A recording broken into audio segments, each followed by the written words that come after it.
Thank you, Les. Okay. Areni Kelleppan is the executive director of the Abbotsford Community Foundation. Did I get it correct? Yes. She is here to talk to us about the vital signs report for the 2022 year. Areni will review the survey findings, the local data indicators on the topics of the community belonging, health and wellness, housing, safety, work, and economy for our local community. She is the new executive director for the Abbotsford Community Foundation. If you haven't had a chance to meet her yet, now is your chance to get to know her. She will be a big part of our community for years to come.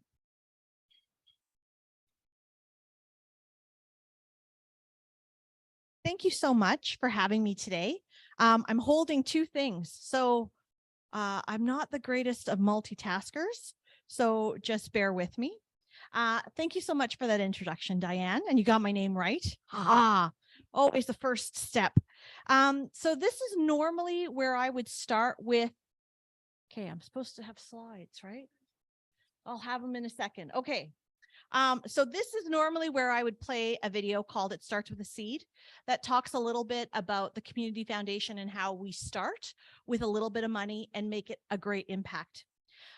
But I don't have a video today, so it's just going to be me talking. Sorry about that. But if you want to watch the video, it's on our website. So we raise money to give it away, basically. And there we go. So what do? We basically raise money to give it away. Since 1979, we've been working with local charities, businesses, families, and individuals to create and build funds to meet the needs in our community. So we're a conduit between donors and the charitable organizations in our community who need our help, and we do it as a lasting legacy through endowments. In the past 40 years, we have given over $17 million to support local charities, students, farmers, arts and culture, housing, and animal welfare causes. So, as I said, we've given away over 17 million. In 2022, it was a record year. We gave away over $4 million. A lot of that had to do with the Abbotsford Disaster Relief Fund. So a lot of you may know that we started raising money in partnership with the Chamber and with UFE after the November 2021 floods. And we mobilized immediately, started a grassroots campaign, raised over $4.4 million, which we have mostly distributed at this point. We're left with about 400,000 and change, and we continue to distribute it for the recovery and rebuild phase of the flood impacted families. And a lot of people, we talk about philanthropy, and there's lots of big gifts, the philanthropists in our midst, the Bill Gates of the world, the Warren Buffetts of the world. But I think that anyone can be a philanthropist. This whole room is filled with philanthropists. And the $4.4 million that we raised with over 5,000 donors. So it wasn't a donor opening his pocket and giving $1 million or calling us on the phone and giving us another $500,000. It was 5,000 donors giving what they could to support their community. So our Abbotsford's Vital Signs is actually a data-driven report that is done across Canada by many community foundations. And it's done with a number of indicators in mind. And those indicators come from the sustainability goals of the UN. So it ties in very well to 5 of the sustainability goals. There's a number of goals. With the UN, we pick 5. And we've been participating since 2013. We don't do it every year. It's quite an extensive project and process to go out in community and gather this data. We do it every 2 years. And so 2022 was the last year that we did, and I'm presenting the data on that report. We presented on the issues of community belonging, housing, safety, income, work and economy, and health and wellness in Abbotsford. So the data that I'm going to be presenting is for Abbotsford, not Fraser Valley, Abbotsford specifically. So as I mentioned, we're in alignment with national and international sustainability development goals. That's what SDGs are. And so it's really about a shared blueprint for peace and prosperity for people and the planet now and into the future. And I know Rotarians know all about peace and prosperity. That's what you work towards as well. So there's 17 unique goals. Our vital signs report, as I mentioned, aligns with 5 of them. Oh, Rod, just give me a second. Let me finish my thing. And if we have time, we'll play the video if that's okay. Awesome. Thank you. So in 2021, the population of Abbotsford was roughly a little over 150,000, 153,000. Oh, did I scoot ahead? With the median age of 39.2 years. So we're a pretty young community. 1 in 25 is new to the community. 1 in 3 is a visible minority. Median income is 38,000. And the best things about living here that people cited who took the survey and participated in the data said locally grown food and the parks and green spaces. We are one of the most diverse communities in Canada. So when we talk about the diversity, we are 1 in the top 10. So if you think of, the Greater Toronto area, lots of people will cite some communities like Richmond Hill as a very diverse community. We're in the top 10 as one of the most diverse communities in Canada, not just BC, in Canada. So I'm going to talk a little bit about the highlights, and I'm going to go over the specific sections of the report that we cover. But I also have, for those not here, you might be able to pick it up from Les or Bruce if they're going to pick these up afterwards. I have the actual vital signs report. So this includes all the data, and it goes into quite some detail. I'm just giving the summary. And this kind of gives us a good idea of what's going on in the heart of Abbotsford to guide our work and support what the community needs are so that we're identifying the emerging needs, and that our granting programs and what we're talking to donors is really connected to what the community needs at the time it needs it. So in terms of community belonging, our population has grown by a little over 8% in the last 5 years.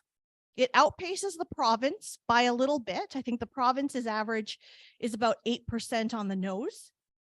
Abbotsford's residents report a slightly higher sense of community belonging than most BC residents. So that's in comparison, not necessarily to Canada, but to BC.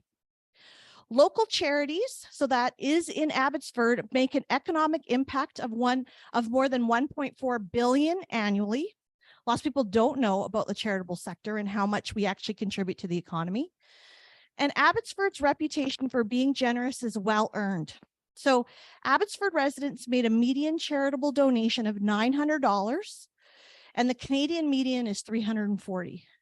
So we are quite a bit ahead of in terms of our generosity in this community. So I mentioned a little bit about the Abbotsford Disaster Relief Fund. Over $4 million was raised to support those impacted by the 2021 floods. And we, as soon as we got the money, we moved it out into the community. So we had a number of charitable partners working with us. And as soon as they identified a need, we deployed the money. So if they asked, within a few days, we had approved it and written them checks or gave them more than likely electronic transfers. So the money was flowing quite considerably and quite quickly as the community needed it and as the charities were working on the front lines to support those who had been impacted. Health and wellness. So this is an area where 1 in 6, well, we don't do so great in BC.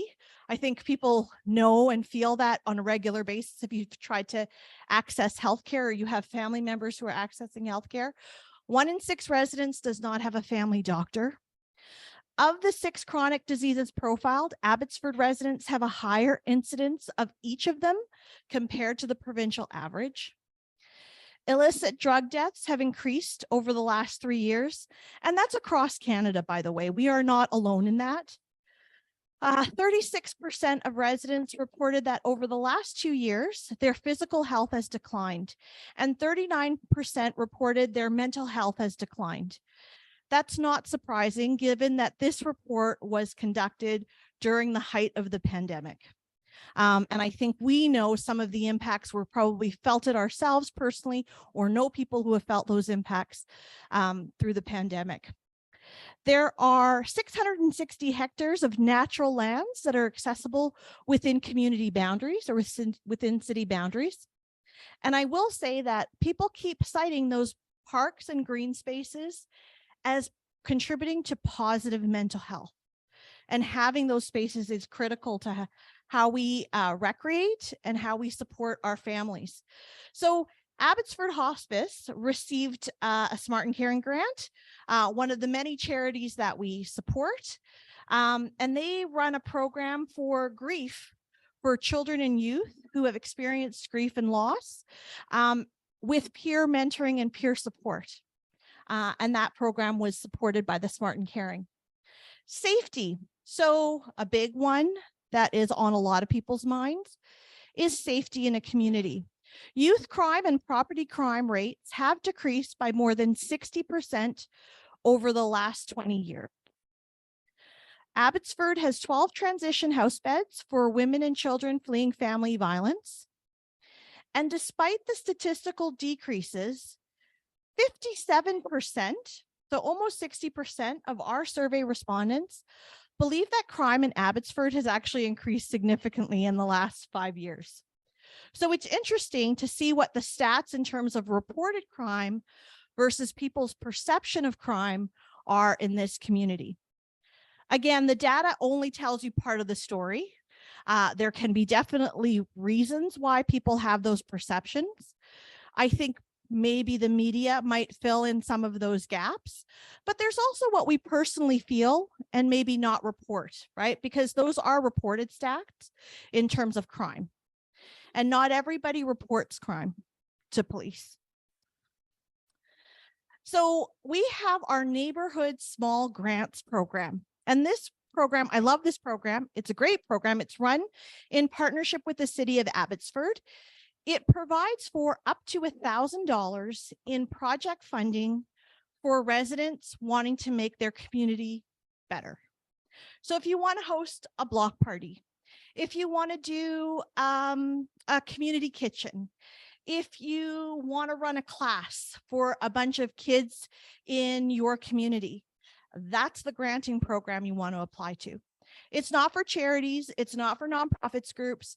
It's really about for individuals who want to make their communities better and who have a philanthropic desire to do something special in their communities.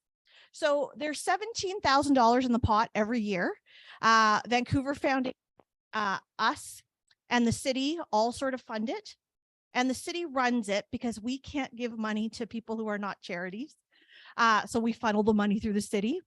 But it is a great program that we would love to share, especially youth empowered projects. This would be great for those types of projects. But that's another thing that we do. Income, work, and economy. Oh, and I should say, why is that under safety? Because connected communities are safer communities. So whenever you know your neighbors, you're actually in a safer neighborhood.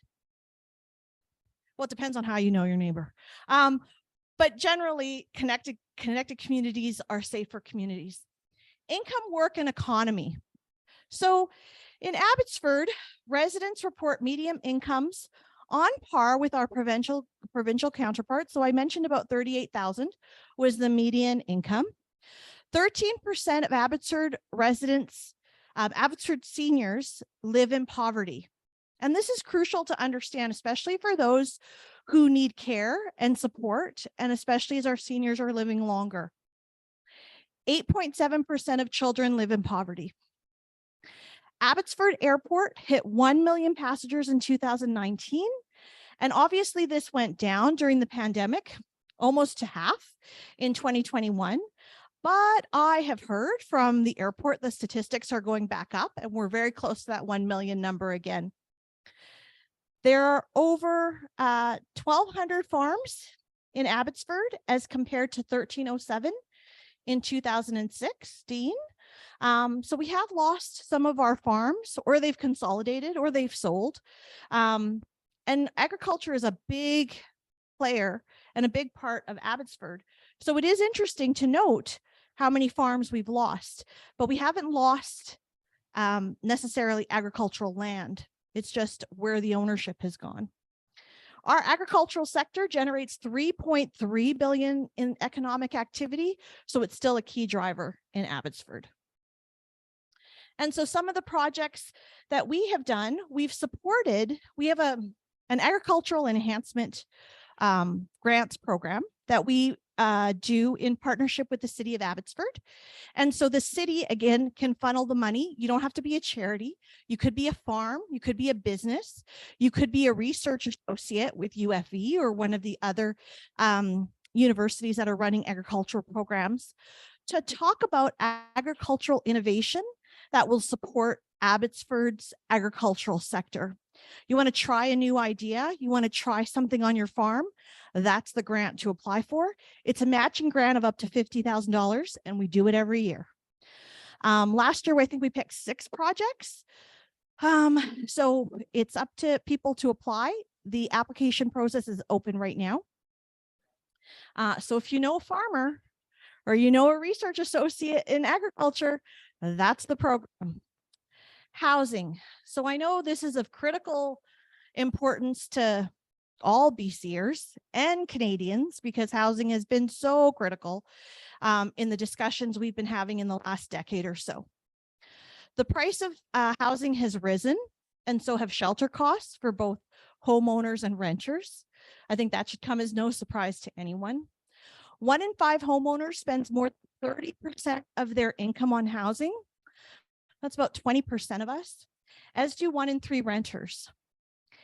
Almost 90% of survey respondents report that affordable housing is harder to find than it was 5 years ago.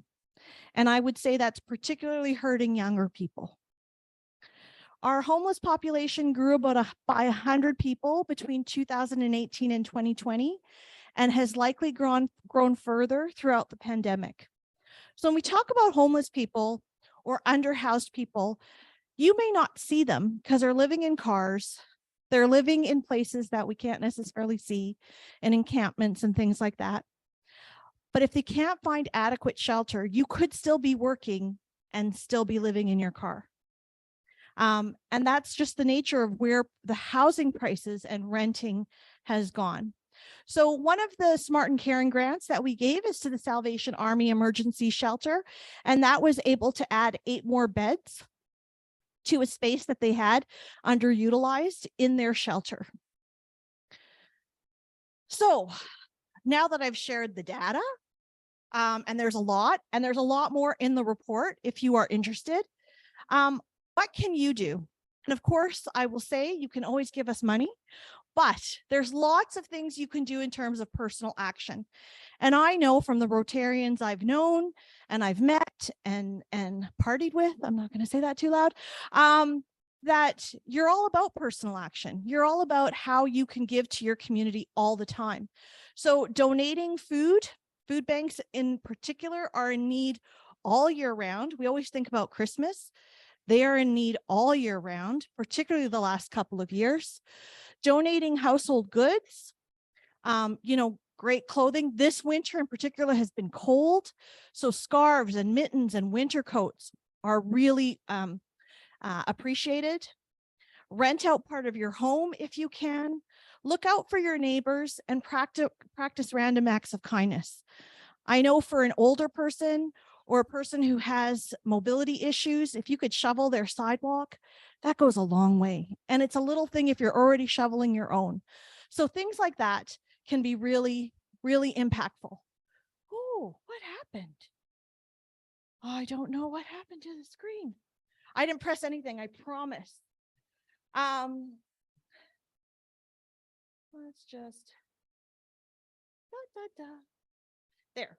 Support local small business. The money that comes into local economy is 5 to 1 when you support local business over a big box store. Participate in civic life, share your thoughts with elected officials.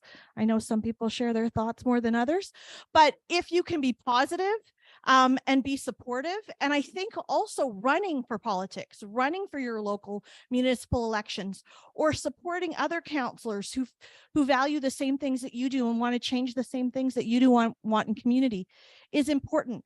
An active, engaged civic life is so important. We're so lucky to have a democracy. I look at countries in the world who fight for that very freedom and privilege that we enjoy. Things to think about. My son still does not vote, and one of these days I will get him there. Volunteer for a community safety program, support programs for vulnerable citizens, including low income and the elderly. There's lots of ways that you can help.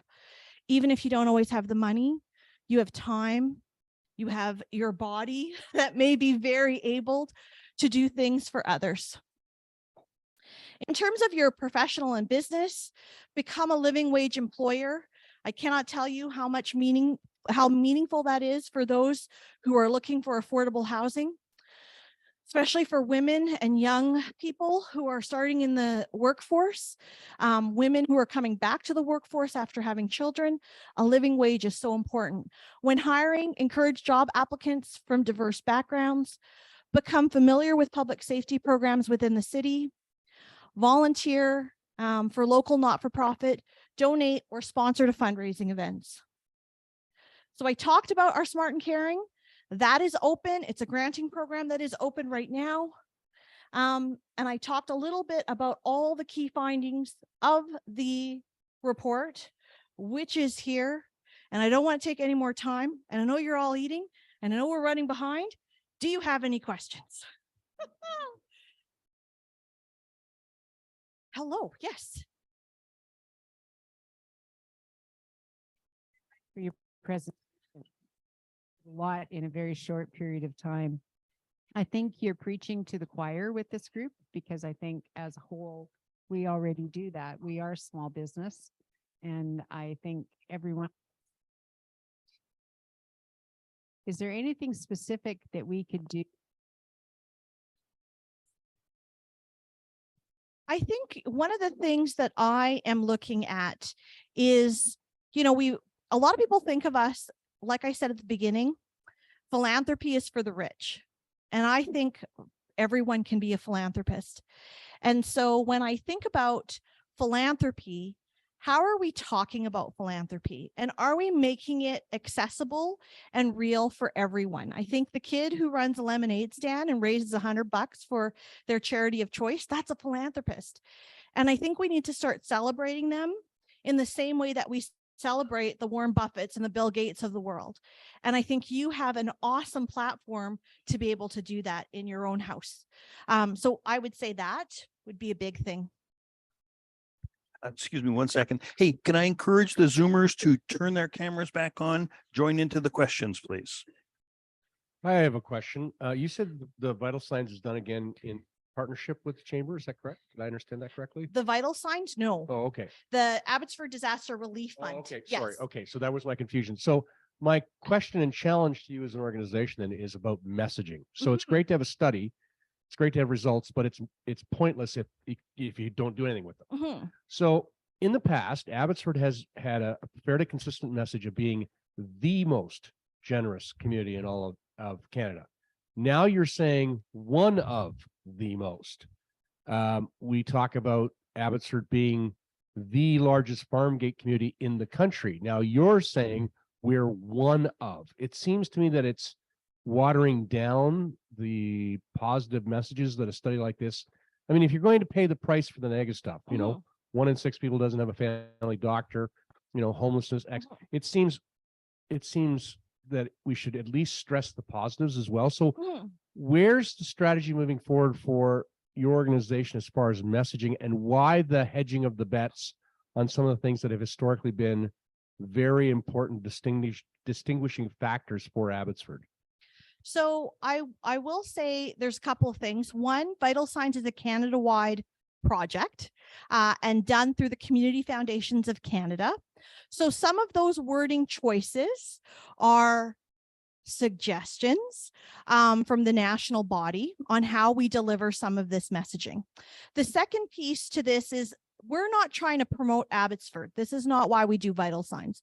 Vital Signs is to inform our work in supporting community. So are our granting programs meeting community needs?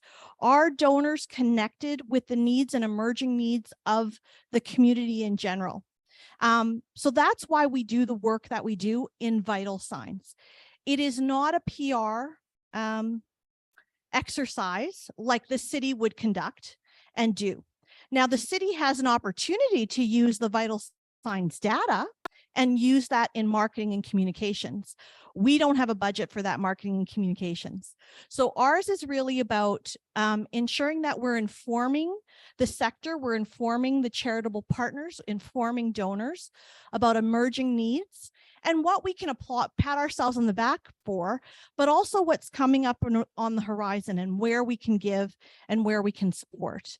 So there's two different, you're talking about a PR thing. Hey, let's talk about Abbotsford rah, and that's great. But I would say that's a city exercise and we're doing this for a different purpose. With respect, I'm not saying, I wouldn't agree with your contention. I'm saying it's PR. I'm saying you have the data. You need to communicate it to your donor base, to your resident base, to your client base. How you choose to communicate that is not PR. It is a non-cost option. You can choose to ignore the suggested language of the politically correct Eastern people that put those bubbles on your email. And you can say that the data shows that Abbotsford is the #1 farm gate community in the country. You can say that, and that's no cost to you, but it does offer, it's not PR. It is a decision to say that we celebrate our strengths and we commit to working towards improving our weaknesses. That's a decision made at the local level. If you get past the suggested language, I'm not looking for PR. I'm wondering what your strategy is for communication. Okay. Well, I think I've explained our strategy for communication. It obviously doesn't agree with yours, but that's our strategy for communication. Thank you. Are there any questions from the people online? I know that sometimes you get forgotten about. I don't have a question, but I do have that video if you'd like it run. Do you have time? Sure. It's up to you.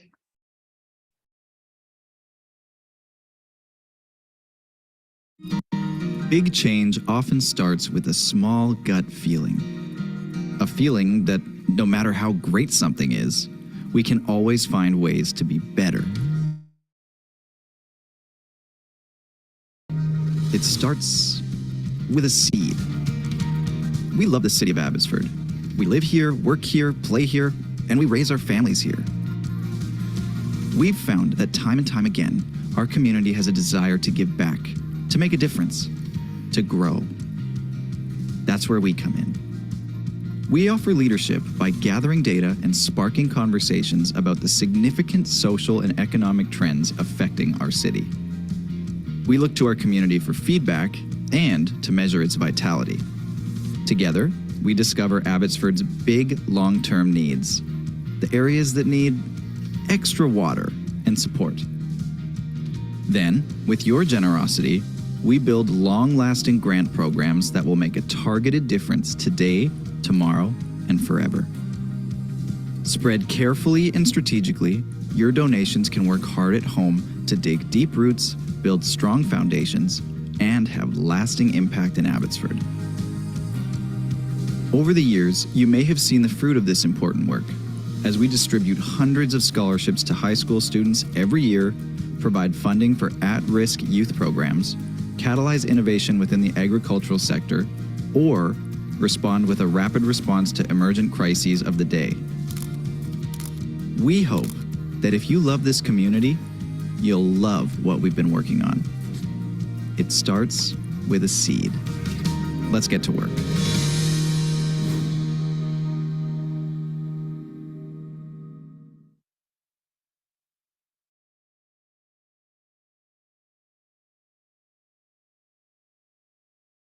Thanks for playing that, Rod. And thank you all for your attention. And I'd like to thank our speaker. If I can ask you to put your cutlery down and come join me here. Dave will take a picture. I know you've got to do it while you can. So we thank our guests and our presenters by making a donation to Food for the Hungry in your name. We support a student. Her name is Jeanette Timketa-Dule in Ethiopia. So thank you so much for your presentation. And Dave is going to take a picture here for us.